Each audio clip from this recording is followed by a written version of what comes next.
Perkenalkan, nama saya Daniel. Di sini saya akan menjelaskan pengaruh kebijakan diskonto terhadap flow atau sektor properti ya. Oke. Secara singkatnya, kebijakan diskonto adalah kebijakan suku bunga yang secara garis besar kita bisa melihat demikian. Ketika suku bunga dinaikkan, maka para depositor atau para orang-orang itu memiliki sentimen yang signifikan untuk menabung uang mereka di bank ya. Mengapa? Karena deposito yang akan dihasilkan, bunga deposito yang akan mereka hasilkan itu lebih besar. Dan ketika suku bunga diturunkan, itu akan membuat jumlah uang yang beredar semakin banyak. Mengapa demikian?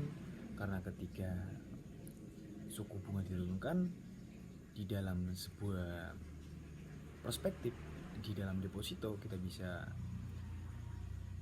melihat ketika adanya penurunan suku bunga, maka para depositor akan mengeluarkan uang mereka dan tidak ingin uang mereka disimpan. Karena apa? Karena bunga deposito mereka turun.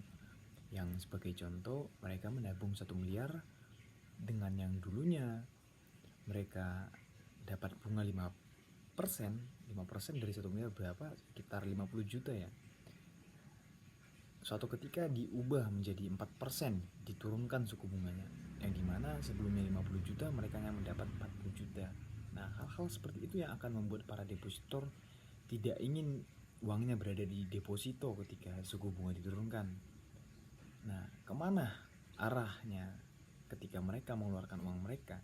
Dan kenapa sih jumlah uang beredar itu lebih banyak? Ya karena itu tadi, karena para depositor tidak ingin menyimpan duit mereka lagi karena penurunan suku bunga yang mereka dapatkan, sehingga mereka meletakkan uang mereka, mengeluarkan uang mereka baik untuk kebutuhan pribadi, kebutuhan konsumtif yang mereka mungkin sudah rencanakan sebelumnya, dan ketika pada saat penurunan suku bunga mereka akan mengeluarkannya, atau mungkin mengubahnya menyimpannya ke berbagai sektor investasi ya. Ada begitu banyak jenis sektor investasi seperti saham, obligasi, gold maupun cryptocurrency ya.